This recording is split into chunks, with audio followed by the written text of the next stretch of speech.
For 7 years every single night ended in rejection. Not the loud, obvious kind, but the quiet kind that kills a man from the inside out, drip by drip like water wearing away stone, and I, Daniel Morrison, was that stone. Once strong, once proud, and slowly eroded into a hollow shell of a husband who gave more than he received, who stayed faithful to a woman who weaponized coldness like a blade and wrapped herself in the comfort of my patience as if it were a blanket she didn't deserve. Her name was Claire, and I married her believing we were building a life on love, only to find out later I was the only one doing the building, while she stood on the sidelines watching me struggle brick by emotional brick, pretending the walls we built together didn't matter once she got what she wanted. The ring, the house, the stability, and once the vows were spoken, she let the affection rot, let the passion die, and turned intimacy into something transactional, something she withheld like a spoiled child guarding candy, and I, foolish, loyal, blind, kept asking gently, then pleading quietly,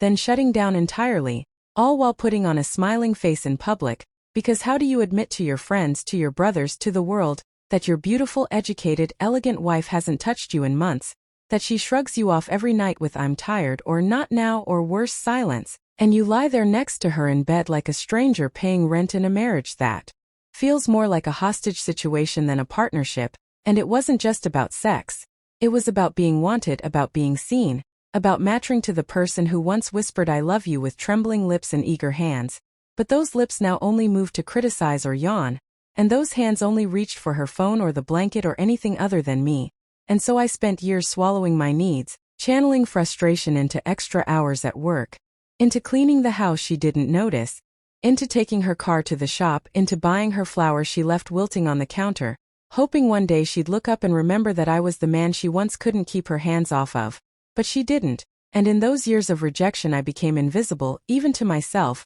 until the day a woman named Elena joined my firm and smiled at me like I was someone worth smiling at. And I wish I could say I resisted entirely, that I never wondered, never compared, never leaned into the warmth she offered through innocent laughs and late-night meetings filled with nothing more than shared coffee and casual glances. But when you've been emotionally starved for years, a simple look feels like a feast, and Elena saw me, not the exhausted husband, not the background decoration in someone else's life, but me, Daniel, and she asked questions Claire never asked anymore, like, "How was your weekend?"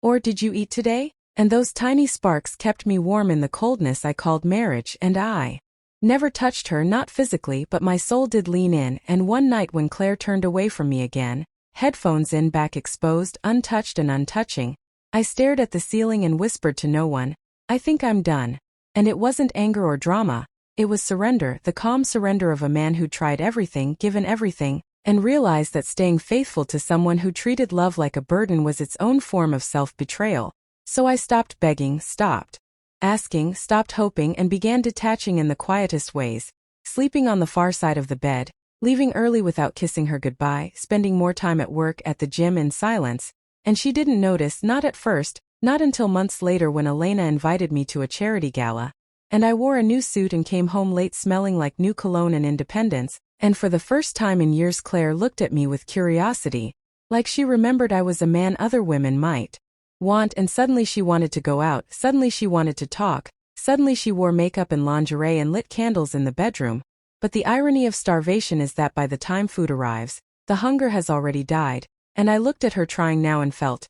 nothing, because love is not a light switch, it's a fire, and once it burns out, no amount of perfume or lip gloss can ignite it again. And when she tried to kiss me one night, desperate and trembling, I turned away the same way she did to me for years, and when she asked through tears why I was acting so distant, I told her the truth, that I had begged for her love, waited patiently, respected her boundaries, endured loneliness, and she had shut me out again and again until I had nothing left to offer. And now that she noticed my absence, now that I wasn't begging, she wanted what she had thrown away. But I wasn't a toy to be retrieved from a dusty shelf. I was a man who had rebuilt himself, piece by piece, without her, and I was no longer interested in being her afterthought. So I told her that I was filing for divorce, not because I hated her, but because I finally loved myself enough to stop begging for scraps. And she panicked, cried, screamed, said we could go to therapy now, said she was ready to fix things now, said she still loved me, but I couldn't go back to that place, to that bed, to that version of me who waited with hope only to be crushed every night like clockwork. And I told her very calmly, that I had found my peace, and no, I hadn't cheated, and no, I didn't hate her, but yes, I was leaving, and for once I was saying no, not to punish her, but to protect myself, and watching her cry was hard. But I had cried alone for years while she slept beside me, oblivious, and so I packed my bags, moved into a condo downtown, started seeing Elena more carefully, respectfully, and slowly began to rediscover joy, laughter, music, touch, and the breathtaking realization that I was still capable of being loved and desired. And while Claire sent long emails, voice messages, letters reminiscing about our early days, I didn't respond, not out of cruelty, but because healing sometimes requires distance, and I knew if I went back, I'd lose myself again. And so I moved forward, and one day, months later, Elena and I sat on a beach, her head on my shoulder, watching the sun dip below the waves, and she whispered, "Thank you for choosing to live again." And I smiled because I had. Truly, finally. And when people ask me now why I left such a beautiful wife, I tell them beauty fades, but coldness lingers, and love without warmth is just a prison.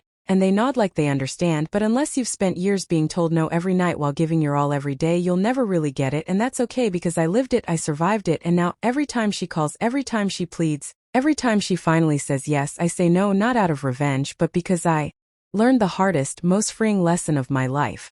Sometimes the most powerful word you can say to someone who once rejected you is no, and mean it forever.